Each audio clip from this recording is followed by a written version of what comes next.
Breaking news Jayashankar Bhupalpally జిల్లాలో సంచలనం సృష్టించిన వర్షిణి హత్య కేసు దర్యాప్తులో సంచలన విషయాలు వెలుగులోకి వస్తున్నాయి. మృతురాలి తల్లి కవితను అదుపులోకి తీసుకుని విచారణ చేస్తున్నారు క్రైమ్ బ్రాంచ్ పోలీసులు. తన భర్తను చంపిన విషయం బయటపడుతుందనే కూతురిని హత్య చేయించినట్లుగా సమాచారం.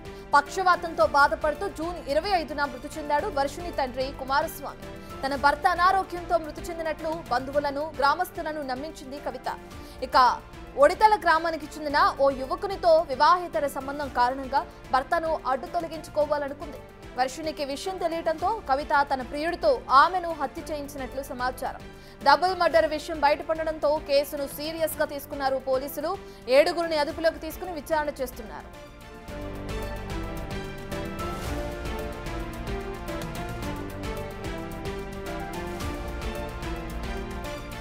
ఈ కేసుకు సంబంధించిన పూర్తి డీటెయిల్స్ అందించడానికి మా ప్రతినిధి వేణు అందుబాటులో ఉన్నారు. రైట్ వేణు, ఇప్పటికే 7గురిని అదుపులోకి తీసుకున్న పోలీసుల విచారణ ఎక్కడి వరకు వచ్చింది? అయితే నాకు వర్షిణి తల్లి కవితతో పాటుగా మరో 6గురిని అయితే అదుపులోకి తీసుకున్నారు. అందులో ఆగస్టు 2వ తేదీనే తను మర్డర్ గురి కాబడిందంటూ కూడా పోలీసుల విచారణలో తేలింది. ఆ మృతదేహాన్ని మృతదేహాన్ని ఒక సంచిలో కుట్టి 2వీలర్ పై తీసుకొని వెళ్లారు. ఆ తర్వాత 18 రోజుల పాటు ఒక ఫ్రిడ్జ్ లో కూడా డెడ్ బాడీని దాచిపెట్టారు. దాన్ని గోదావరి నదిలో పడేసి అసలు ఆ డెడ్ బాడీ ఆనవాళ్ళు కూడా లేకుండా చూసే ప్రయత్నం చేసినట్లు కూడా విచారణలో తేలింది. అయితే 27వ తేదీన డెడ్ బాడీని తీసుకొని కాటారం మార్గం కూడా వెళ్తుండగా వాహనాల రద్దీ ఎక్కువ ఉండడము, అటు గోదావరి ప్రవాహం ఎక్కువ ఉండడంతో అధికారుల యొక్క పర్యవేక్షణ ఉందని తెలిసిన తర్వాత విధిలేని పరిస్థితుల్లో ఆ రహదారి పక్కనే అడవి పొదల్లో పడేసి క్షుద్ర పూజలు చేసినటువంటి ఆనవాళ్లు ఇచ్చే విధంగా ఒక ప్రయత్నం చేసి తప్పుదో పట్టించే ప్రయత్నం చేశారు. అయితే అనుమానాస్పద మృతిగా కేసు నమోదు చేసుకున్నటువంటి పోలీసులు వర్షిణి డెడ్ బాడీని పరిశీలించిన తర్వాత ప్రైమరీ రిపోర్టు పోస్ట్మార్టం రిపోర్ట్ తర్వాత తనది మర్డర్ చేశారని గుర్తించారు. అయితే మర్డర్ కోసం ఆరా తీస్తుండగా జూన్ నెల 25వ తేదీన తన తండ్రి కుమారస్వామి చనిపోయింది కూడా మర్డరే అంటూ కూడా పోలీసు చేశారు. 2 మర్డర్లకు కారణము వర్షిణి తల్లి, కుమారస్వామి భార్య కవితే ప్రధాన కారణం అంటూ కూడా పోలీసులకు సమాచారం వచ్చినట్టుగా తెలుస్తుంది. అయితే ఈ కవిత భర్త కుమారస్వామి 2019లో పెరలైజ్ అయ్యాడు. అప్పటి నుంచి కూడా పూర్తిగా మంచం పట్టి ఉన్నాడు. అప్పటి నుంచి తనకు సపర్యలు చేస్తున్నటువంటి కవితకు 2021 లోపల అదే ఒడితల గ్రామానికి ఒక యువకుడితో పరిచయం ఏర్పడింది. ఆ పరిచయము వాళ్ళిద్దరి మధ్య కూడా అవివాహేతర సంబంధం దాచుతూ ఇద్దరు వివాహేతర సంబంధానికి అడ్డుగా భర్తను తొలగించుకోవడానికి జూన్ 25వ తేదీన తన మొహంపై దిండుతో వచ్చి ఊపిరాడకుండా చేసి చంపేసి ఆ తర్వాత అనారోగ్యంతో చనిపోయినట్లు కూడా తాను నాటకం ఆడింది. తన అంత్యక్రియ కూడా పూర్తి చేసింది. అయితే ఈ విషయము పెద్ద కూతురికి తెలిసిన తర్వాత తాను ఎక్కడ విషయం బయట చెప్తుందనేటువంటి ఒక భయంతోనే తిరిగి తన ప్రియుడితో కలిసి తన పెద్ద కూతురు వర్షిని హత్య చేసి పకడ్బందీ ప్లాన్ తో ఆ యొక్క శవాన్ని కూడా మాయం చేసే ప్రయత్నం చేశారు. చివరకు పోలీసుల విచారణలో తన వివాహేతర సంబంధము, తన భర్తను హత్య చేయడము, కూతుర్ని కూడా ఆ విషయం బయటపడుతున్న హత్య చేసిన విషయం అయితే పోలీసులు ఆ యొక్క విచారణలో కనుగొన్నారు. ప్రస్తుతానికి ఈ హత్యకు సంబంధించి వర్షిణి హత్యకు సహకరించినటువంటి వ్యక్తులు, ఫ్రిడ్జ్ లో 15 రోజుల పాటు డెడ్ బాడీ దాచిన వ్యక్తులపై కూడా ప్రస్తుతం పోలీసులు అదుపులోకి తీసుకున్నారు. ప్రస్తుతం అయితే విచారణ ఇంకా కొనసాగుతా ఉంది. వేణు, ఎప్పుడైతే ఈ యువతిని హత్య చేశారో వర్షిణిని, అప్పుడు క్షుద్ర పూజలాగా క్రియేట్ చేయాలని కూడా ట్రై చేశారు కదా. అయితే వాళ్ళ అమ్మ ఎవరితో అయితే వివాహేతర సంబంధం కొనసాగిస్తుందో ఆ యువకుడే ఈ హత్య చేశాడా, లేదంటే ఎవరితైనా హత్య చేయించారా? ఇంకో విషయం, వాళ్ళకి బాగా ఆస్తులున్నాయి, ఆస్తుల కారణంగానే ఎవరైనా హత్య చేయించవచ్చు అనే కోణంలో కూడా పోలీసులు ఇంతకు ముందు దర్యాప్తు చేశారు కదా. దానికి సంబంధించిన డీటెయిల్స్ ఏ విధంగా ఉన్నాయి?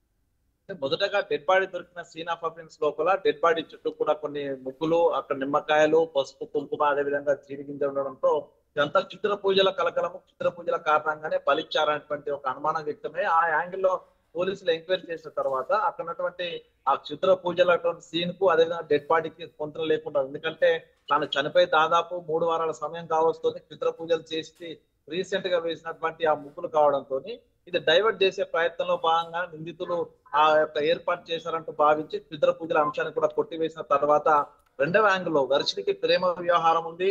మహాదేవ్పూర్ కాటారం ఏరియా లోపల ఒక వ్యక్తిని తను ప్రేమించింది. గతం లోపల ప్రేమికుడే తను తీసుకెళ్లి హత్య చేసి అక్కడ పడేసినటువంటి ఒక వర్షన్ కూడా వినిపించింది. సో ఆ యాంగిల్లో ఎంక్వైరీ చేసిన పోలీసులకు ఆ గత సంవత్సరంన్నర క్రితమే ఆ వర్షిని తన ప్రేమికునితో విడిపోయింది. అప్పటి నుంచి తనకు ఈమె మధ్య కమ్యూనికేషన్ లేదు, తను ఎవరు ఫోన్ చేసినా కూడా వెళ్ళలేదు అన్నటువంటి సీరియాల ద్వారా కూడా తెలుసు. సో దీంతో అటు చిత్ర పూజలకు సంబంధించిన అంశము, అదేవిధంగా తన ప్రేమికుల కోసం వెళ్లి తను బలైందాని అంశం, 2 అంశాలని పోలీసులు కొట్టివేసిన తర్వాత అక్కడ దొరికిన ఆధార్ కార్డు, ఏదైతే వర్షినికి సంబంధించిన ఆధార్ కార్డు తన ఫోటోతో ఉన్నటువంటి ఆ కింది లీఫ్ ఉండాలి. కానీ దానికి వ్యతిరేకంగా అక్కడ తన ఆధార్ కార్డు అప్పర్ ఒక పార్ట్ దొరకడంతో అది ఇంట్లో ఉండాల్సిన పార్ట్ అక్కడికి ఎందుకు వచ్చింది?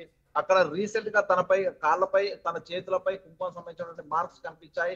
వర్షాలు పడుతున్నా కూడా ఆ మార్క్స్ ఎందుకు పోలేదంటే రీసెంట్ గానే ఆ శవాన్ని తెచ్చారనేటువంటి అనుమానం వచ్చిన తర్వాత కుటుంబ సభ్యులపై అనుమానం వచ్చినటువంటి పోలీసులు ఆ యాంగిల్ లో ఎంక్వైరీ చేశారు. ప్రస్తుతము కవితను కూడా 3 రోజుల నుంచి విచారణ చేస్తుండగా తన కుమార్తెను చంపించినటువంటి విషయం బయటకు వచ్చింది. అందుకు తనతో అక్రమ సంబంధం పెట్టుకున్న యువకుడిని అదేవిధంగా తన స్నేహితులను కూడా దాదాపు మరో 4 స్నేహితుల సహాయంతో తనను చంపడము, ఇంట్లోనే చంపేసి అక్కడ నుంచి ఆ బాడీని బయటకు తీసుకెళ్లాలి, దాన్ని ప్రిజర్వ్ చేయాలి. ఆ తర్వాత తన లవర్ గతంలో తన ప్రేమికుడైనటువంటి వర్షిని ప్రేమికుని గ్రామంలో పడేస్తే ఆ అనుమానం అంతా కూడా తనపై వెళ్తుంది అనేటువంటి ఆలోచన చేశారు. అయితే అది ఫెయిల్ కావడంతో ఆ గోదావరి నదిలో తన శవాన్ని పడేస్తే అసలు శవమే దొరకకుండా ఉంటే ఈ వ్యవహారం కూడా తన పైకి రాదంటూ కూడా రెండవ మార్గం ఆలోచించారు. కానీ రెండు విఫలమయ్యే ప్రస్తుతం పోలీసుల అదుపు లోపల తల్లి ఈ యొక్క కుమారస్వామి తన భర్తను చంపిన అంశము అదేవిధంగా కూతుర్ని చంపాల్సిన అంశాలపై కూడా తాను పోలీసుల ముందు కన్ఫ్యూజ్ చేసినట్టు తెలుస్తుంది. ఇక ఈ హత్యకు సంబంధించి ఆ బయటి వ్యక్తుల సహకారం ఉంది. తన అభ్యర్థుల సంబంధం ఉన్న యువకులతో పాటు మరో కొంతమంది వ్యక్తుల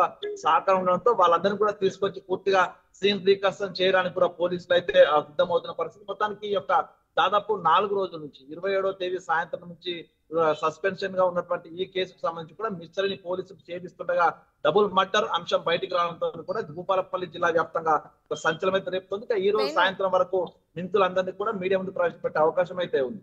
వేణు, ఎప్పుడైతే ఈ వర్షిని మృతి చెందిందన్న విషయం తెరపైకి రాకముందు దానికన్నా కొన్ని రోజుల ముందు పోలీస్ స్టేషన్కి వెళ్ళి తన కూతురు మిస్ అయిందని చెప్పి కూడా కంప్లైంట్ ఇచ్చినట్లు కూడా మనం చూస్తున్నాం. ఆ కంప్లైంట్లో ఇటువంటి అంశాలు పేర్కొన్నారు.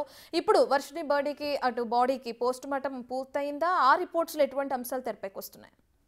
వర్షిని డెడ్ బాడీ దొరికింది. పూర్తిగా అప్పటికే డీకంపోజ్ అయిపోయింది కంప్లీట్ గా. తనపై ఓన్ చర్మం తప్ప మిగతా పార్ట్స్ ఏం లేవు. సో ఆ డెడ్ బాడీకి పోస్ట్ మార్టం చేసిన తర్వాతే తన గొంతు నులిమి అన్నటువంటి ఆనవాళ్ళు, తన తలపై బలమైన గాయమైనటువంటి ఆనవాళ్ళు వైద్యులు గుర్తించడంతో ఈ కేసు అంతా కూడా చిత్ర పూజలకు బలివ్వడము లేకుంటే తాను సూసైడ్ చేసుకున్న అంశాన్ని కొట్టివేసి ఇదంతా మర్డర్ కోణంలోనే పోలీసులు దర్యాప్తు చెప్తారు. ఇక ఈ ఆగస్టు 2వ తేదీన తెల్లవారుజాము నుంచి వర్షిని ఇంట్లో కనిపించట్లేదు. అప్పటి నుంచే తన సెల్ ఫోన్ స్విచ్ ఆఫ్ వస్తుంది. కానీ 3వ తేదీ తెల్లవారుజామున 5 గంటలకు తాను ఇంట్లో నుంచి తనకు చెప్పకుండా వెళ్లిపోయింది. గత 2 నెలల నుంచి తండ్రి చనిపోయినప్పటి నుంచి తను తీవ్ర బాధలో ఉంది, మానసిక వేదనతో ఎటో వెళ్లిపోయిందంటూ కూడా తల్లి ఆ అసలైన విషయాన్ని బయటికి పొక్కకుండా డైవర్ట్ చేసే ప్రయత్నం చేస్తూ అక్కడ చిట్యాల పిఎస్ లోపల ఫిర్యాదు చేసింది. ఆ ఫిర్యాదును అనుసరించి పోలీసులు ఎంక్వైరీ చేస్తుండగా కొంత సిడిఆర్లకు సంబంధించినటువంటి అంశం బయటికి రాగానే 2వ తేదీన తన ఫోన్ స్విచ్ ఆఫ్ అయిన విషయం తెలుసుకొని కొంత అనుమానం వ్యక్తం చేశారు. ఆ తర్వాత 27వ తేదీన డెడ్ బాడీ దొరికిన తర్వాత 28న నాడు తిరిగి కాటాన పిఎస్ పరిధిలో డెడ్ బాడీ దొరకడంతో కాటాన పిఎస్ లో మరొక పిటిషన్ ఇచ్చింది. ఆ పిటిషన్ లో కూడా తను 3వ తేదీ నుంచి మిస్ అయింది. ఆ తర్వాత తనకు ఫోన్ చేస్తే లిఫ్ట్ చేయలేదంటే కూడా తను ఒక చిన్న అబద్ధాన్ని అక్కడ పిటిషన్ లో రాయడంతో ఆ యాంగిల్ లో కొంత పోలీసులకు అనుమానం కలిగించింది. ఎందుకంటే 3వ తేదీన తన ఫోన్ స్విచ్ ఆఫ్ ఉంది, 2వ తేదీ నుంచి స్విచ్ ఆఫ్ వచ్చింది. కానీ 3వ తేదీన స్విచ్ ఆఫ్ అంటూ తను మెన్షన్ చేయడంతో తల్లి ఇక్కడ కొంత అనుమాన ప్రవర్తన అనుకుని తల్లిపై అనుమానం తీసుకున్న పోలీసులు పూర్తిగా విచారణ చేస్తే ప్రస్తుతం అసలు ఇందులో వర్షినికి సంబంధించిన హత్య కేసు అదేవిధంగా గతంలో 2 నెలల క్రితం తన భర్తను హత్య చేసిన విషయాలు పూర్తిగా 2 డబుల్ మర్డర్ అంశాలు బయటకు వచ్చాయి. సో మొత్తంగా అసలు వర్షిని డెత్ మిస్టరీ ఛేదించాలనుకున్న పోలీసులకు 2 నెలల క్రితం జరిగిన కుమారస్వామి డెత్ మిస్టరీ కూడా ఛేదించడంతో పూర్తిగా పోలీసులు అయితే ఈ ఘటనపై సీరియస్ గా తీసుకుని ప్రస్తుతం నిందితులు ఎవరైతే ఈ కుట్రలో భాగం పంచుకున్నారో వాళ్ళందరినీ అదుపులోకి తీసుకున్నారు. ఇక మరి కొద్దిసేపట్లో వాళ్ళని మీడియా ముందు ప్రవేశపెట్టే అవకాశం అయితే కనిపిస్తుంది. Right, thank you Venu.